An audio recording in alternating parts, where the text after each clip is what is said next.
줌으로 또 현장 예배로 하나님 앞에 나온 우리 모든 성도님들을 주님의 이름으로 환영합니다.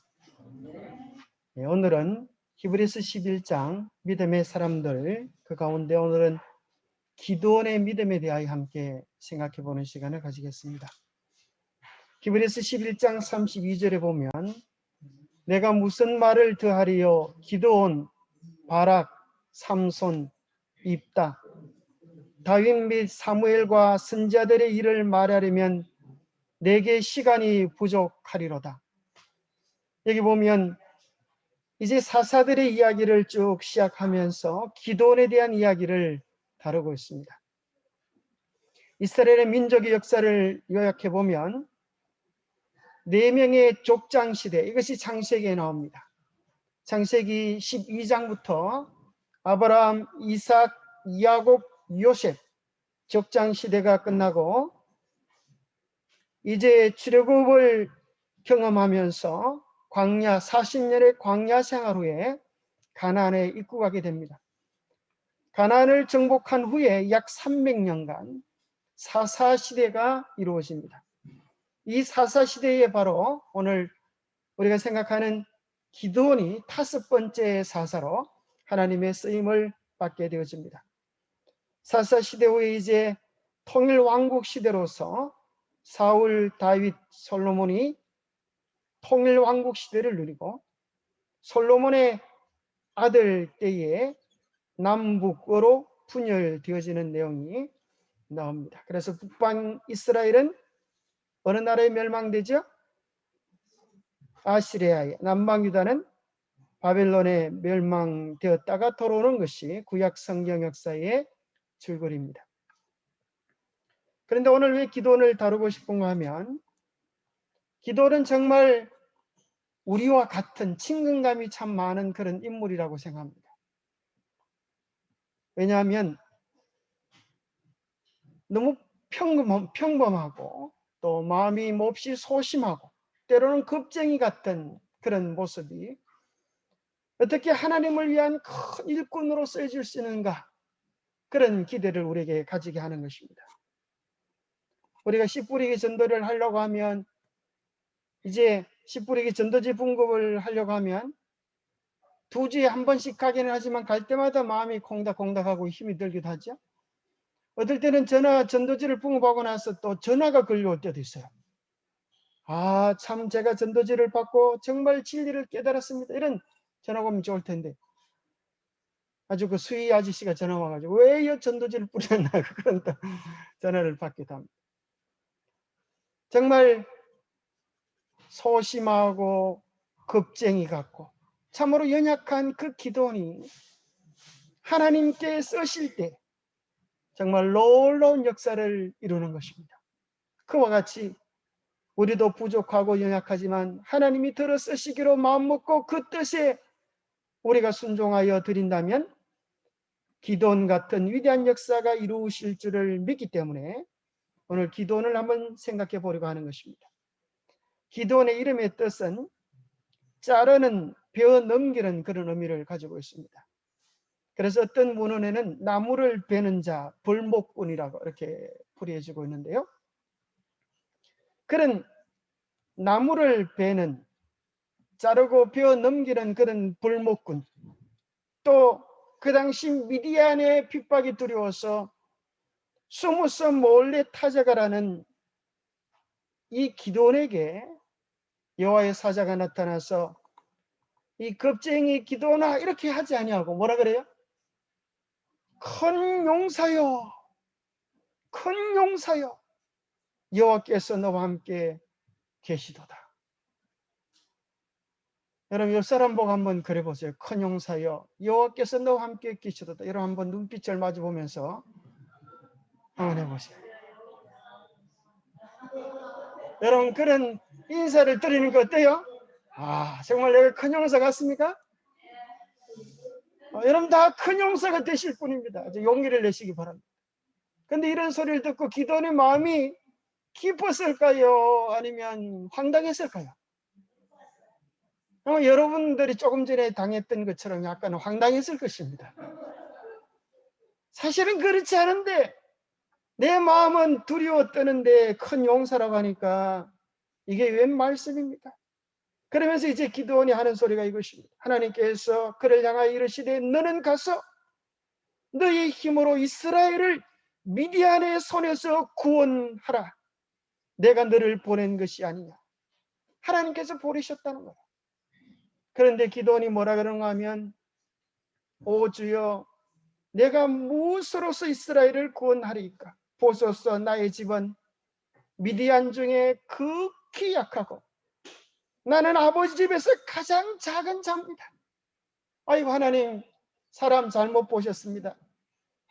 어떻게 하면 지지리도 못난 나를 가장 약한 나를 그렇게 부르셨습니까? 다른 사람 알아보는 게 좋을 것 같습니다. 그렇게 겸손하게 거절을 하는 것입니다. 여러분 겸손한 것입니까? 여러분 어떻게 생각하세요? 기드온이 많이 겸손하지요? 어떻게 생각하세요? 하나님의 뜻에 죄송합니다. 다른 사람 알아보지요. 이런 건 겸손이 아니에요.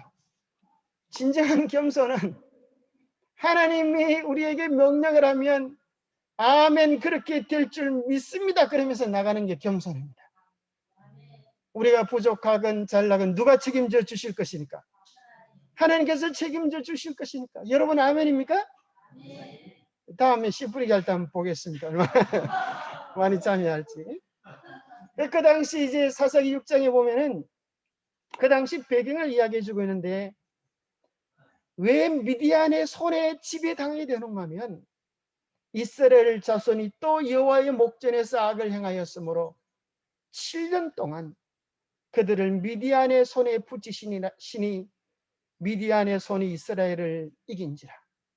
희한하게 현실적으로 당하는 이스라엘 경험은 반드시 뭐와 연결되는가 하면 영적인 관계와 밀접히 연결되어 있습니다. 그들이 하나님과 좋은 관계를 유지하고 살면 그들의 삶이 형통하고 평안하지만 반대로 그들의 마음 속에 또 생활 속에 우상을 숭배하고 악을 행하면 꼭 이런 결과를 초래하는 것입니다. 그것을 좀 더 쉽게 이해하려고 하면 우리가 일제시대 때 경험했던 것을 생각해 보면 좋습니다. 일본 사람들이 우리나라에 와서 온갖 수탈을 하고 농사를 열심히 다 지어놓으면 공출이라고 해서 다 거두어가는 것입니다. 거두어갈 때 어떤 사람이 아니 이건 내가 농사를 지은 건데 왜 당신이 가져가요? 그러면 아이고 당신 말이 맞네요. 죄송합니다. 그러면서 돌려주고 가는 게 아니라 죽도록 두들펴고 두드리는 것입니다. 이스라엘의 일본인의 수탈과 학살이 그와 같듯이 이러한 어려움 속에 있는 이 총과 칼 앞에서 감히 일어서지 못하고 고난당하는 이런 형편 속에 있는 것입니다. 그런데 하나님께서 기도원을 불러서 이 역사를 뒤바꾸시겠다고 하는 것입니다. 왜 이스라엘이 미디안의 집에 들어가게 되는가? 왜 가나안의 집에 들어가게 되는가? 그들이 마땅히 해야 할 일을 등한히 함으로 이런 일이 일어나게 된 것입니다. 이스라엘 백성이 조금 전에 봤던 것처럼 가나안 땅에 들어오는 것은 하나님의 기적적인 역사였습니다. 하나님께서 명령하셨어요. 가나안 땅을 정복하라. 내가 땅으로 밟는 모든 것은 너희의 땅이 되리라. 그런데 이스라엘 사람들이 무슨 생각을 하는가 하면 하나님 꼭 그럴 필요 있겠습니까? 뭐 요 정도만 우리 땅이 돼도 먹고 살기에는 부족함이 없을 것 같습니다. 그러면서 그들이 하나님께로부터 받은 명령을 등한히 했을 때에 그 가나안 족속이 기운을 얻어서 일어나서 이스라엘을 공격하는 것입니다. 이미 얻은 영토에만 만족하고 그들의 열심이 시들어져서 전쟁을 계속하지 않았을 때에 그들이 정복해야 될 미디안이 그들을 정복하는 것입니다. 오늘 우리는 기억해야 하는 것입니다. 우리의 영적 전쟁도 그와 똑같다는 사실을 기억하십시오. 우리는 반드시 정복해야 할 자아가 있고 쟁취해야 할 승리가 있는 것입니다. 영혼이 괘씸했을 때 그들의 구원이 아직 완성된 것이 아니다. 그 다음 그들에게 달려야 할 경주가 있다. 그들 앞에는 믿음의 선한 싸움을 싸워야 할 힘든 투쟁이 놓여 있다. 그 전쟁은 평생 동안 계속되어지는 것이다. 우리가 그리스도를 알고 나서 우리는 새로운 전쟁의 영역에 들어가게 된 것입니다. 무슨 전쟁인가? 자아를 온전히 죽게 굴복시키는 자아의 전쟁인 것입니다. 예수, 내가 나를 이기는 전쟁이 아니라, 내가 죄를 이기는 전쟁이 아니라, 우리 자아를 주님께 온전히 묶고 바치면 주님께서 우리 안에서 성리를 쉬고 우리 안에서 당신의 언약들을 이루시는 복을 경험하게 됩니다. 그것이 그리스도인이 해야 하는 영적 전쟁입니다. 이 전쟁 가운데서 승리하지 못하면 우리는 끊임없이 자아로 인하여 고통 속에, 염려 속에 살 수밖에 없습니다. 우리가 전적으로 주의 복음을 경험하면 그 다음에는 우리는 세상과의 전쟁에서 싸워 이겨야 합니다. 그것은 우리의 입술로, 우리의 삶으로 복음을 나누는 것입니다. 그래서 죽어가는 영혼들을 주님께로 인도하는 이 싸움을 멈추면 우리의 영혼은 타락하게 되어지겠습니다. 사도행전 555페이지에 이런 말씀이 있습니다. 한동안 쾌락과 안위를 위한 그들의 이기적 욕망에 대한 투쟁에서 성공하는 사람들이 있다. 그들은 성실하고 열성이 있으나 계속적인 노력과 날마다 죽는 생애와 끊임없는 마음의 갈등에 지치게 된다. 게으름이 생기게 되고 자아를 죽이는 일이 싫은 것처럼 보인다. 그리하여 졸린 듯이 눈을 감고 그것을 저항하는 대신에 유혹의 세력 아래 넘어지고 만다. 우리가 영적 싸움을 등한히 하게 되면, 주님과의 관계를 등한히 하게 되어지면 게으름이 생기게 되고 자기도 모르는 사이에 졸린 눈을 감고 죄에 대하여 저항하는 대신에 유혹의 세력 아래 자기 자신을 넘겨주고 마는 것입니다. 우리는 결코 하늘에 도달한 자가 아닙니다.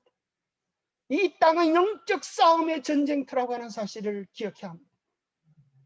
우리가 작은가 강한가 이것이 문제되지는 않습니다.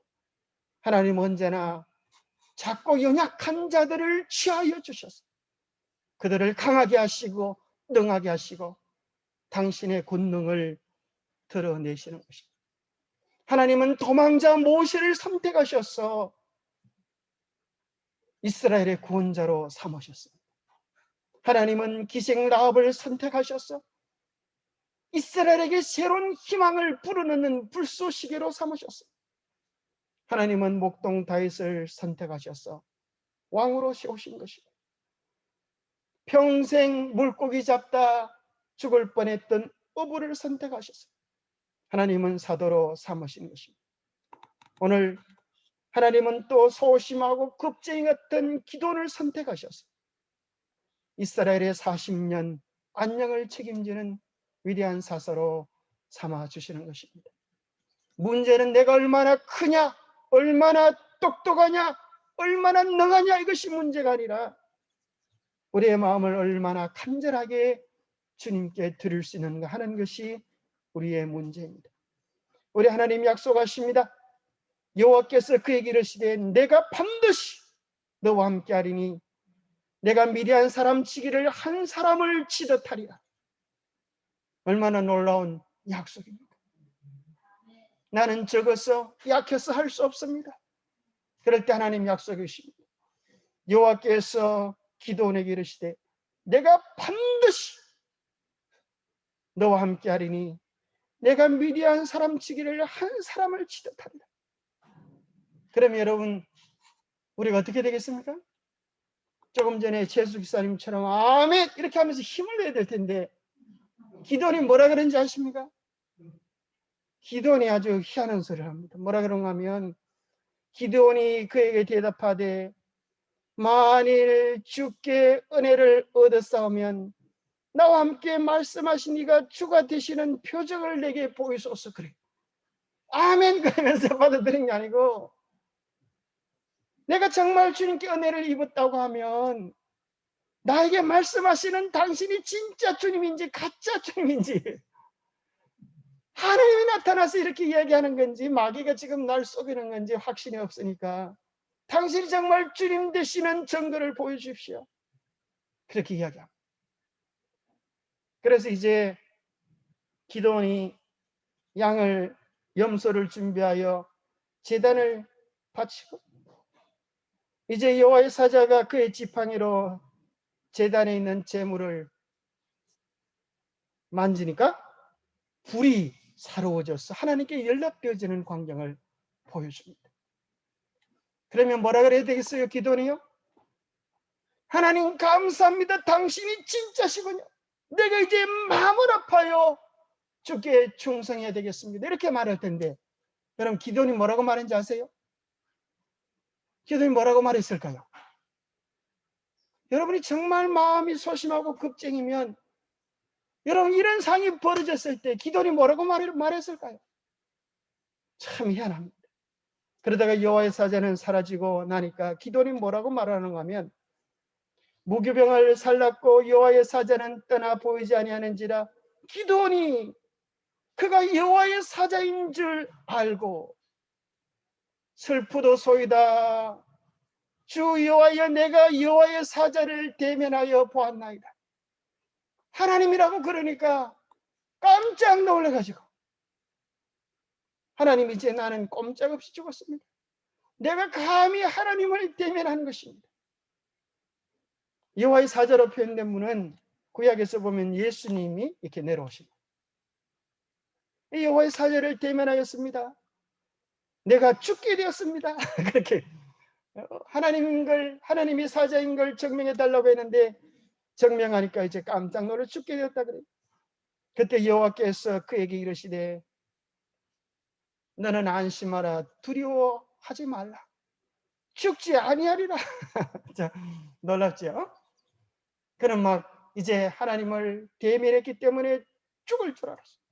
얼마나 겁이 났는지. 아주 하나님 제가 죽게 되었습니다. 두려워하지 말라 죽지 아니하리라. 기도원이 여호와를 위하여 거기서 제단을 쌓고 그것을 뭐라고 했다고요? 여호와 샬롬 평강의 하나님이라 합니다. 성경 전체에서 여호와 샬롬이라고 하는 표현이 여기 딱 한 군데 나옵니다. 우리는 여호와의 이름을 부를 때에 여호와 샬롬 평강의 하나님, 여호와로 치료하시는 하나님께 노래를 부르는데 어디서 샬롬의 하나님, 평강의 하나님을 만나는가? 두려워하는 자, 불안에 떠는 자, 염려하는 자, 고민하는 자를 찾아오셔서 주님께서 약속해 주시는 것입니다. 내가 반드시 너와 함께하리라. 내가 너를 지키리라. 내가 너를 도와주리라. 내가 너를 들어쓰리라. 연약하고 부족한 자에게 하나님은 오셔서 하나님께서 그 일을 이루시겠다고 말씀하시는 것입니다. 여호와 샬롬의 하나님이 우리 하나님이 되실 수 있기를 바랍니다. 하나님께서 그날 밤에 또 나타나셨어요. 내 아버지에게 있는 바알의 제단을 헐고 그 곁에 아세라 상을 짓고 또 이 산성 꼭대기에 내 하나님 여호와를 위하여 규례대로 한 제단을 쌓고 내가 찍은 아세라 나무를 뗄감으로 나에게 제물을 바치라 그랬어요. 이 겁쟁이 기도원이 이 명령을 받고 그럼 어떻게 했을까요? 겁이 날까 안 날까요? 그 당시 많은 사람들이 바알과 아세라가 신인 줄 알고 여기 무릎 꿇고 절을 하고 복을 달라고 비는데 이것을 기도원의 이름의 뜻이 뭐라고요? 배다 자르다. 니는 벌목꾼이니까 배다 자르는 게 저 전문이니까 네가 하기 쉬운 아세라 바알 제단을 헐고 부수는 일을 한번 해봐라. 네가 벌목을 잘하니까 여기도 나무 하나가 있으니 이것을 베어봐라. 하나님께서 기도원에게 명령을 내립니다. 그런데 기도원의 마음이 무서워서 기도원이 혼자 가지 못하고 낮에 가지 못하고 밤에 겁쟁인 걸 표현하죠. 그래서 여기 보면 기도원이 종 몇 명을 데리고 10사람을 데리고 혼자 가도 뭐 한두 시간 하면 처리할 부분을 갖다가 종 10명을 데리고, 그것도 그 성읍 사람이 두려워서, 여기 보면 두려워서 그래. 두려워서 감히 낮에는 하지 못하고 밤에 그 일을 행합니다. 여러분 잘했습니까? 겁이 좀 나긴 났지만 어쨌거나 명령은 수행한 것입니다. 마음이 콩닥콩닥했지만 그래도 명령은 수행한 것입니다. 아니나 다를까 그 다음날 무슨 일이 벌어질까요? 그 동네 사람들이 이제 바알과 아세라에게 복 달라고 빌고 오니까 어떻게 돼 있어요? 그의 신상이 아주 박살이 나는 것입니다. 누가 그랬느냐? 그렇게 물어보니까 어제 기도원이 종 10명을 데리고 왔다 갔더니만 이렇게 일을 저지른 모양입니다. 그 사람들이 아주 분노하여서 기도원을 내놔라. 우리가 그를 죽이리라. 그렇게 엄청난 분노로 이야기합니다. 그때 기도원이 어떻게 했을까요? 용감하게 나가서 내가 여기 있다. 나는 하나님의 명령대로 했다. 이렇게 했을까요? 어디 가서 보이지도 않는 것입니다. 그 아버지가 뭐라 그러는가 하면, 이보기 이 사람들아, 아세라가 진짜 신이었다면 어떻게 자기를 지키지 못했겠느냐? 바알이 참 신이면 어떻게 자기를 지키지 못했겠느냐? 과연 바알이 신일진데 그의 제단을 파괴하였은즉 그가 자신을 위하여 다툴 것입니다. 누가 와서 변호했어요? 자기 아버지가 와가지고. 지는 겁이 나가지고 다 숨었고 아버지가 와가지고 대신 이야기해 주는 것 때문에 기도원이 목숨을 건졌습니다. 그런데 이제 드디어 이러한 일들을 계기로 전쟁이 일어나게 된 것입니다. 미디안 또 아말렉 동방 사람들이 모여서 이제 이스라엘을 다시 침공하기 위하여 달려오는 소식을 듣습니다. 하나님께서 기도원에게 내가 너를 용사로 세웠으니, 내가 너를 용사로 세웠으니 네가 이 민족을 구원하라. 그렇게 사명을 다하시고 몇 번 확인했으면 될 것을 또 기도원이 뭐라는가 하면, 하나님 진짜 당신이 나를 믿고 계신지 나에게 다시 한번 정도를 주십시오. 그러면 이제 이야기합니다. 내가 양떼 한 뭉치를 타장 마당에 두리니 이슬이 양털에만 있고 사면 땅은 마르면 주께서 이미 말씀하신 것 같이 내 손으로 이스라엘을 구원하실 줄 내가 알겠나이다. 그러면서 하룻밤 자고 나서 보니까 어떻게 돼 있어요? 양털에 이슬이 폭 젖어 있는 것입니다. 그러면 하나님이 하신 줄 믿고 가겠습니다. 이렇게 하면 될 텐데, 가만히 생각해 보니까 하나님 이건 쉽잖아요. 누가 와서 물 한 바가지 퍼부으면 이런 일이 일어날 거 아니에요? 하나님 거꾸로 한번 해봅시다. 제가 이번에는 바닥은 다 이슬에 젖어 있고 이 양털은 뽀송뽀송하게 해주십시오. 그러면 제가 하나님이 하신 줄 믿겠습니다. 제가 하나님 같으면 야 이놈아 장난하느냐? 그렇게 아마 호통치했을지 모르겠어요.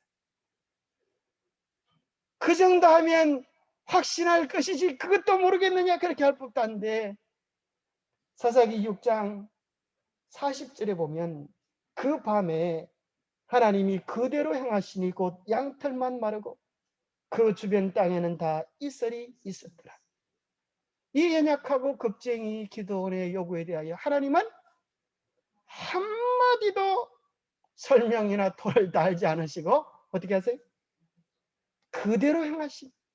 하나님이 그가 요구하신 대로 그대로 행하시면서 우리의 낮고 천한 입장까지 오셔서 연약한 기도원을 일으켜 세우시는 하나님의 섬세함을 발견하게 되는 것입니다.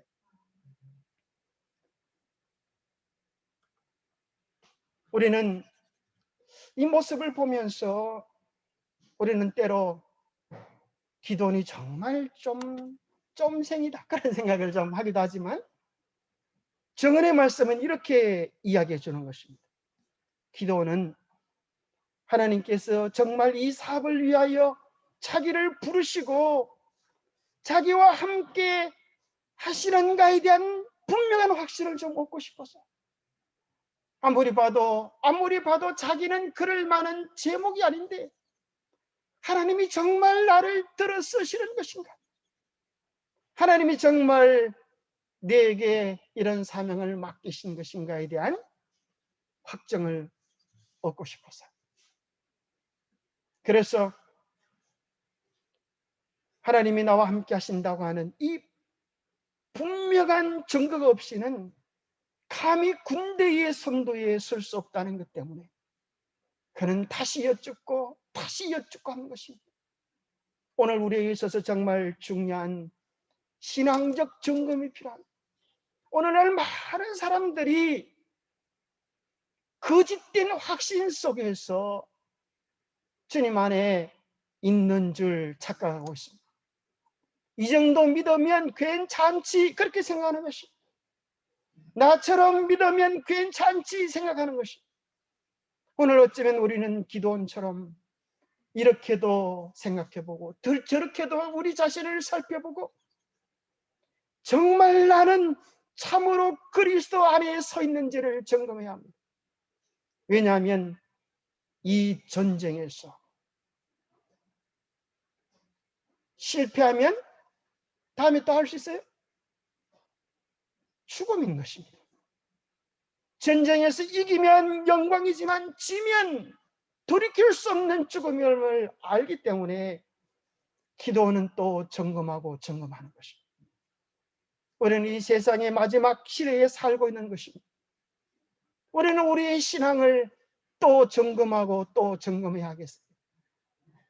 우리 통장에 돈이 얼마나 많은가, 그것이 중요한 관건이 아니라, 우리가 살펴볼 문제가 아니라, 정말 나는 오늘도 예수 그리스도와 살아있는 관계, 실질적인 복음의 축복을 경험하고 있는가? 나의 믿음은 이대로 안전한가? 이렇게 믿어도 우리 주님 오실 때에 넉넉히 천국에 들어갈 준비가 되었나? 우리 자신을 점검해야 합니다. 고린도서 13장 5절에는 너희가 믿음 안에 있는가? 너희 자신을 시험하고 너희 자신을 확정하라. 예수 그리스도께서 너희 안에 계신 줄을 너희가 스스로 알지 못하느냐? 그렇지 않으면 너희는 버림받은 자니라. 아주 무슨 말씀을 하고 계셔요?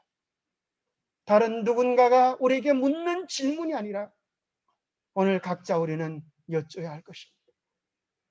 정말 주님은 내 안에 계신가? 나는 주님과 살아있는 관계를 유지하고 살아가는가?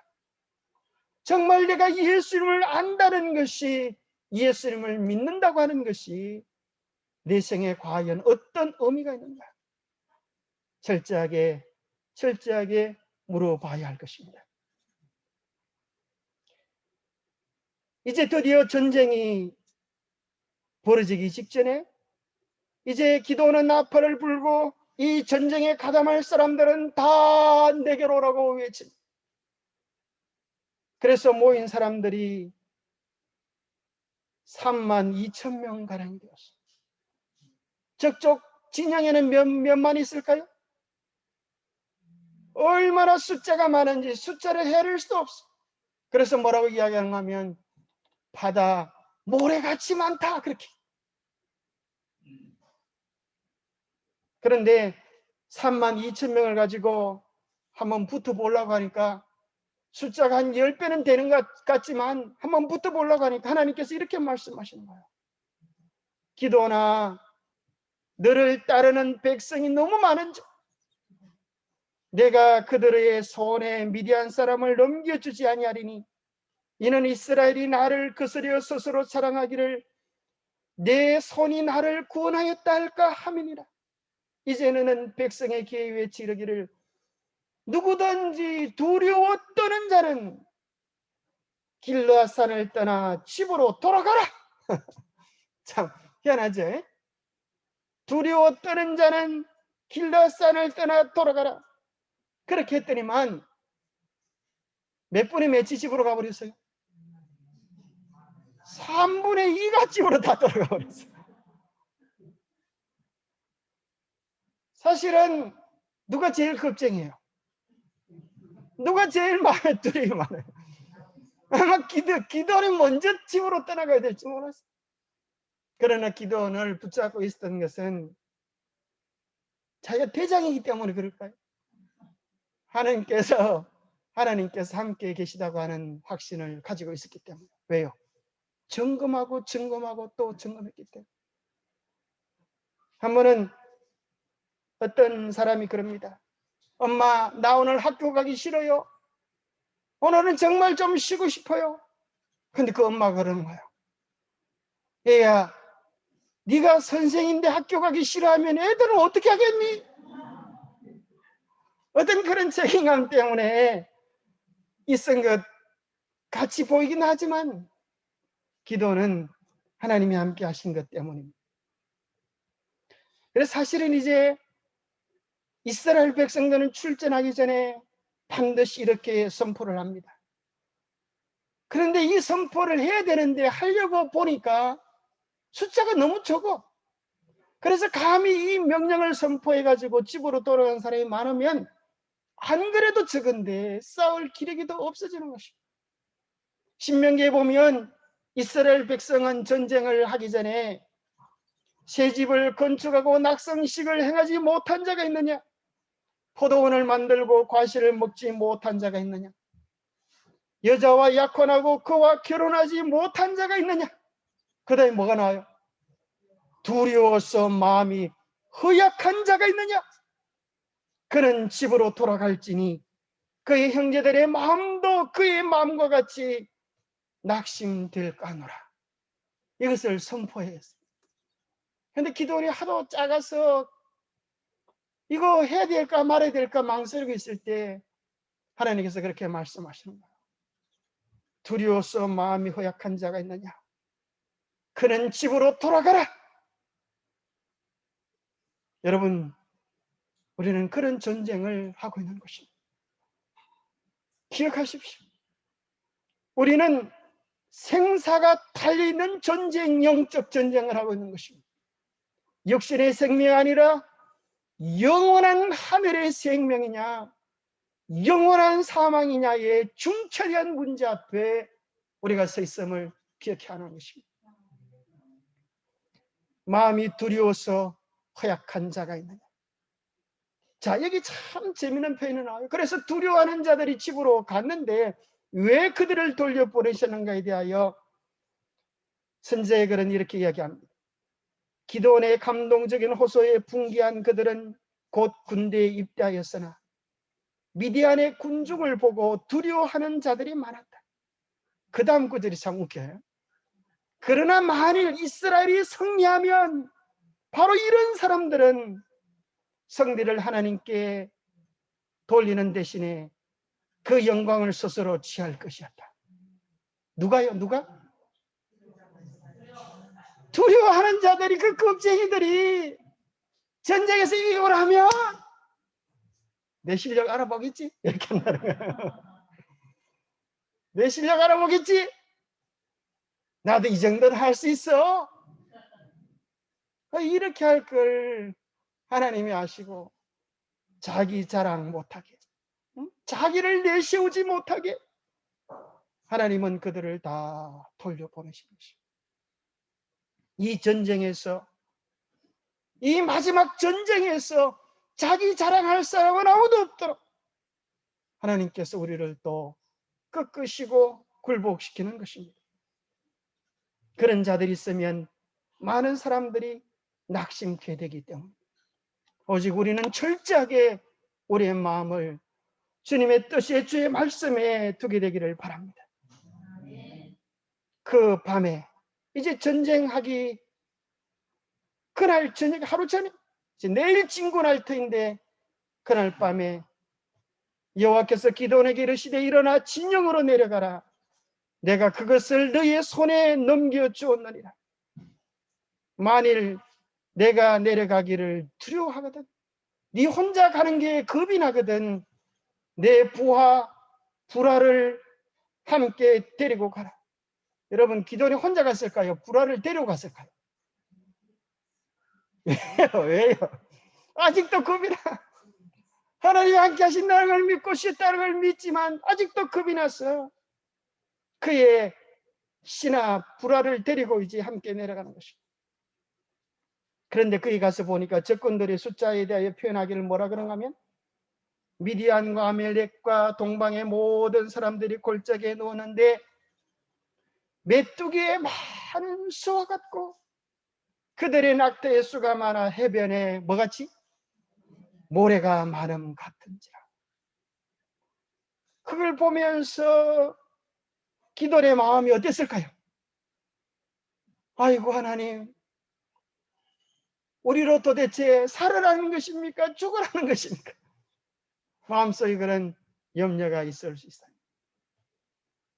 그런데 놀라운 것은 계시록 12장 17절에 보면 영이 여자에게 분나에 돌아가서 그 여자의 남은 자손 곧 하나님의 계명을 지키며 예수의 증거를 가진 자들과 더불어 싸우려고 어디에 있더라? 바다 모래 위에 서 있더라. 바로 이것이 마지막 때 우리가 싸울 영적 전쟁의 예표적 사건임을 같은 단어를 통하여 우리는 발견하게 되는 것입니다. 하나님 편의 선자들은 적고 원수 편의 선자들은 모래알처럼 많을지라도 걱정할 필요가 없는 것입니다. 하나님 이번에 또 이렇게 말씀하십니다. 3분의 1밖에 안 남았는데, 10,000명밖에 안 남았는데, 10,000명 가지고 전쟁을 해도 이길 똥말똥한데 하나님 뭐라 그러시는가 하면, 백성이 아직도 많으니 그들을 인도하여 물가로 내려가라. 거기서 내가 너를 시험하여 그들을 시험하리라. 이제 10,000명을 물가로 데리고 가서 또 한 번의 시험을 치게 됩니다. 이제 너희들 물을 마시라 하니까 두 부류가 생기게 됐어요. 아주 사소한 차이인 것입니다. 백성이 내려가서 물을 먹는데 어떤 사람들은 개가 물을 핥는 것 같이 혀로 물을 핥는 자도 있고, 또 어떤 자들은 무릎을 꿇고 물을 마시는 자도 있고, 그렇게 해서 두 부류로 쉬어보니까 개처럼 혀로 물을 핥는 자들이 몇 명이고요? 300명이고 무릎 꿇고 먹는 자들이 몇 명이 남았어요? 이제 나머지 숫자가 이제 남았어요. 그죠? 엄청 많아요. 어느 쪽이 많아요? 무릎 꿇고 먹는 사람들이 훨씬 더 많아요. 700명이. 그죠? 하나님 뭐라고 하면, 무릎 꿇고 머리를 숙여서 물을 먹는 자들을 돌려보내라. 깜짝 놀라지. 왜 이 사람들 왜 돌려보내려고 합니까, 하나님? 지금 이 사람들도 몇 명 안 남았는데 왜 이 사람들 돌려보내려고 합니까? 사소한 차이가 물 먹는 것 미리 알려준 것도 아니에요.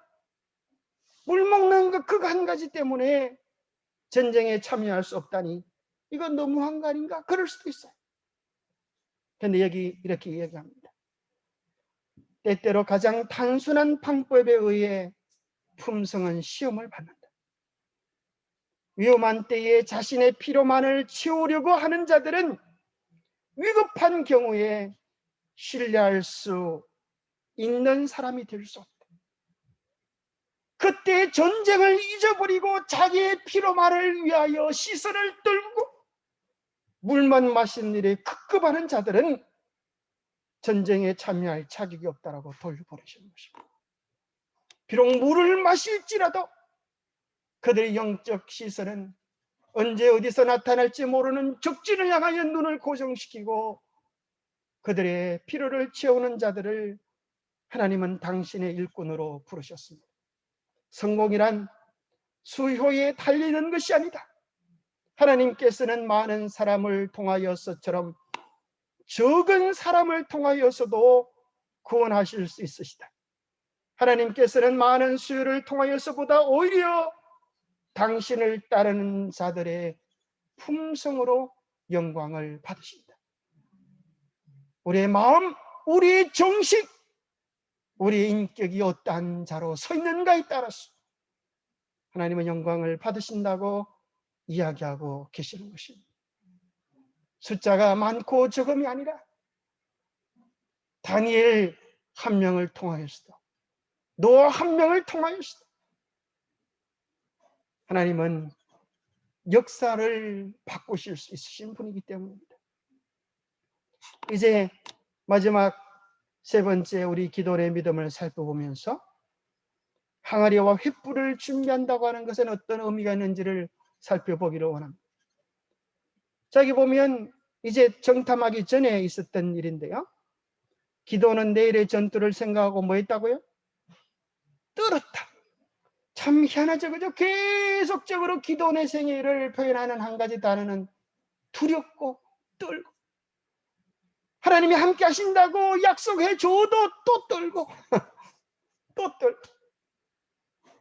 계속적으로 두려움이 공존하는 것입니다. 그 두려움이 있다고 해서 하나님이 함께 계시지 않은 것은 아닙니다. 그렇다고 해서 그가 하나님께서 부름받은 일꾼이 아니라는 것도 아닙니다. 그 떨림은, 그 두려움은 더 자신을 살피게 되고 더 주님을 붙잡게 되는 계기가 되는 것입니다. 오히려 떨림이 없을 때가 문제인 것입니다. 하나님이 함께 계심, 그것을 느끼는 거룩한 떨림이 우리에게 필요한 것입니다. 하나님은 말씀을 인하여 떠는 자들을 나의 백성으로 부르겠다 약속하셨습니다. 그러나 여호와께서 밤에 기도에게 명령하기를 그의 부하를 데리고 미디안 진영으로 내려가라. 그리하면 그가 용기를 얻을 무슨 말을 들으리라. 하나님은 참 놀랍지요. 떠는 기도원을 보시고 그래 이놈아 많이 떨어라 그렇게 하지 않으시고 그가 용기를 얻고 힘을 얻을 또 한 가지 방책을 알려주시는 것입니다. 너의 신하를 데리고 진영으로 내려가라. 그러면 네가 힘을 얻을 너의 마음이 강하게 될 역사가 일어날래. 그래서 여기 보는 장면처럼 이제 살금살금 미디안 진영에 가서 텐트뼈 쪽을 쓰고 앉아있는 것이. 이 사람들이 무슨 얘기를 하나 들어보니까 한밤중이었습니다. 어떤 사람이 그러는 것입니다. 야, 어젯밤 내가 꿈을 꿨네. 어젯밤이 아니 지금 조금 전에 꿈을 꿨는데 말이야. 꿈속에 저 보리떡 한 덩어리가 미디안 진영으로 굴러 들어오더니만 그 보리떡이 텐트를 무너뜨리고 박살을 내버려서 이 보리떡이라고 하는 공하면 이스라엘 사람들이 다 뺏기고 먹을 게 없으니까 이 보리로 떡을 만들어 먹는 아주 천한 그들의 먹잇감을 그들의 식생활을 이야기합니다. 그 얘기를 듣던 옆에 있던 또 친구 이야기하는 것이다. 뭐라고? 보리떡이라고? 아, 그 보리떡은 이스라엘 사람들 아니야? 맞아. 얼마 전에 이야기를 들었는데 요아스의 아들 기드온이 병사들을 모은대. 요아스의 아들 기드온의 칼이라. 하나님이 미디안과 그 모든 진영을 그의 손에 붙이신 게 분명해. 그 꿈이 이루어질 모양이야. 누가 하는 소리를 들었어요?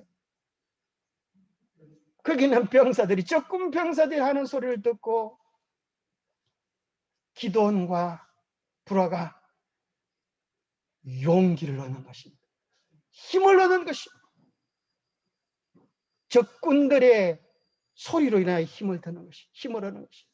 기드온이 그 꿈과 해몽하는 말을 듣고 경배하며 이스라엘 진영으로 돌아와서 이르되, 일어나라! 여호와께서 미디안과 그 모든 진영을 너희 손에 넘겨주셨느니라 하고 300명을 세대로 나누어 각 손에 나팔과 빈 항아리를 들리고 항아리 안에는 횃불을 감추게 하고, 너희들은 아무 때나 고함을 지르지 말고 내가 시키는 대로 잘 보고 나를 따라 하거라. 그렇게 이제 명령을 내려한 것이. 한밤중에 제사장이 돌아와서 백성들을 깨웠어. 원래는 내일 출전할 것인데 오늘 밤에 출전한다. 싸우러 가는데 뭐 가지고 가요? 칼은 안 가죠. 칼을 잘 챙기라, 창을 잘 챙기라 그러고 뭐 가지고 오라는 거예요? 항아리를 가지고 가고 횃불을 가지고 나팔을 가지고. 참 희한한 전략이죠. 그리고 이제 300명을 떼를 나누어서 이쪽 저쪽 나눈 다음에 어떻게 했을까요?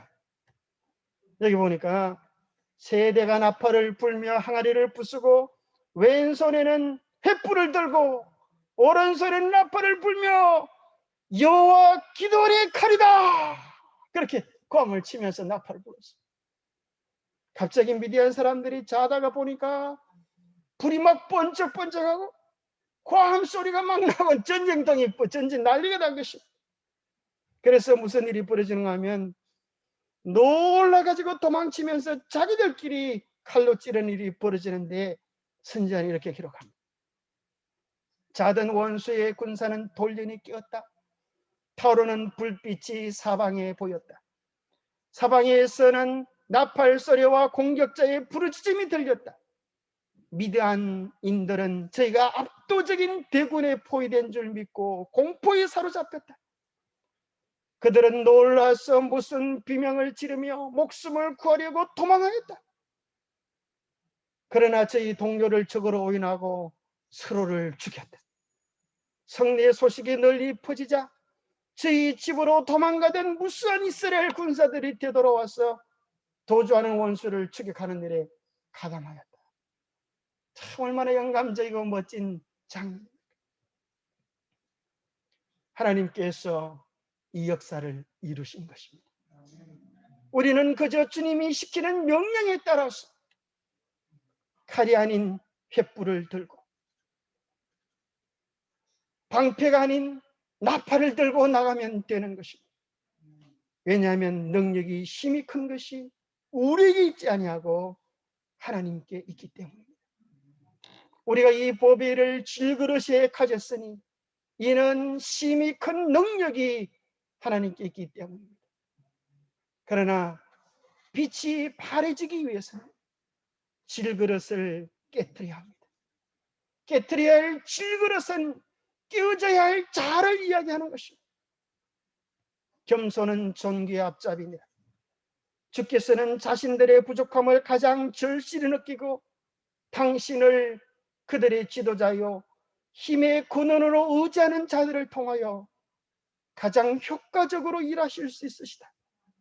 주께서는 그들의 연약함에 당신의 능력을 연합하심으로 그들을 강하게 하시고 그들의 무지에 당신의 지혜를 결합하심으로써 그들을 지혜롭게 하실 것이다. 사람이 온전한 의미에서 그리스도를 믿는 자가 될 수 있기 전에 자아를 비우지 않으면 안 된다. 자아가 포기될 때 주께서 사람을 새로운 피조물로 만드실 수 있다. 그래서 여기 나팔은 우리가 외쳐야 할 기별을 이야기하는 것입니다.